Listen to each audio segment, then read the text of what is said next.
نکلے، اوپر جانور جو تھے نا گھر کے لپٹ گئے تھے دامن سے۔ کائنات روئے گی نا، کیونکہ امام آپ کا میرا تھوڑی کائنات کا امام ہوتا ہے نا، ہر شے کا امام۔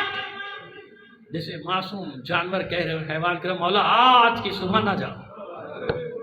گھر سے نکلنے لگے تھے نا تو گھر کی کنڈی آپ کے ابا میں اٹک گئی تھی، جیسے روک رہی ہو کہ مولا نہ جائے نہ جائے، لیکن آئے نہیں، نوافل ادا کیے، گلدستے اذان پہ پہنچے، خود اذان دی۔ یہ ایسی اذان تھی کہ کوفے کے ہر فرد نے اپنے گھر میں اس اذان کی آواز سنی، اور عجیب انداز تھا کہ نہ چاہتے ہوئے کوفے کا ہر شخص اپنے اپنے گھر میں رو رہا تھا۔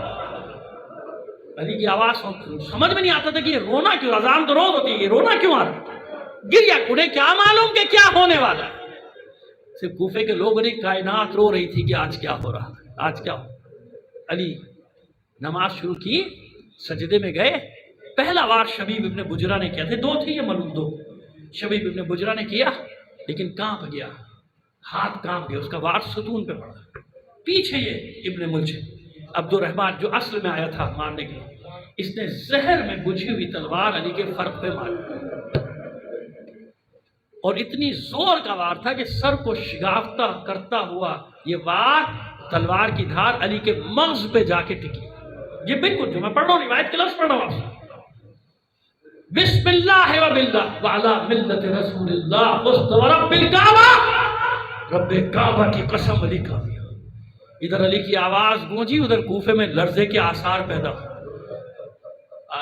جبرائیل کی ندا گونجی، قد قتل امیر المومنین، لوگو تہدمت ارکان الہدا، ہدایت کے ارکان منہدم ہو گئے، علی قتل کر دیے گئے، رسول کے چچا کا بیٹا قتل کر دیا گیا، رسول کا وصی قتل کر دیا گیا، قد قتل علی المرتضی، علی مرتضی قتل کر دیے گئے۔ پورے کوفے میں کوہرام ہے، لوگ دوڑے، بچے دوڑے، حسن نے آغوش میں لیا، سر رکھا، حسین، عباس، محمد حنفیہ، کچھ لوگ قاتلوں کو پکڑنے کے لیے دوڑے، پس اٹھایا زخمی بابا کو، لے کر چلے ہیں، پیچھے پیچھے اصحاب ہیں، ماتم کرتے ہوئے گھر کے قریب پہنچے، علی نے روک دیا، سب کو ٹھہر جاؤ، اب یہاں سے کوئی آگے نہیں جائے گا، کوئی آگے نہیں جائے گا، بعد میں آنا۔ سب نے کہا، انصار نے مولا یہ وقت ایسا ہے کہ ہمیں ساتھ جانا چاہیے گا، نہیں، گھر میں میری بچیاں ہیں۔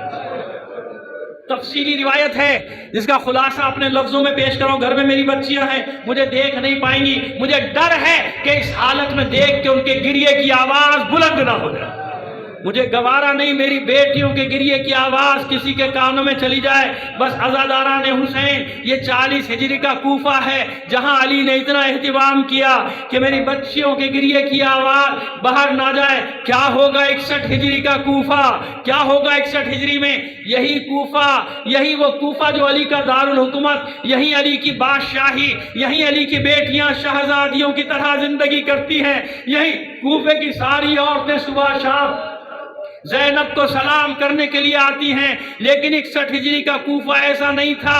جب علی و بطول کی بیٹیاں اس کوفے میں داخل ہوئیں، سر نے اڑائے ہوئے، ناکوں پر سر برہنہ، ہاتھ پسے پشت بندے ہوئے، ہزاروں کا ہجوم تماشا دیکھنے کے لیے چاروں طرف منادی ندا دیتا ہوا چلا جا رہا ہے، آؤ لوگو آؤ، جسے علی و بطول کی بیٹیوں کا تماشا دیکھنا ہو۔ اللہ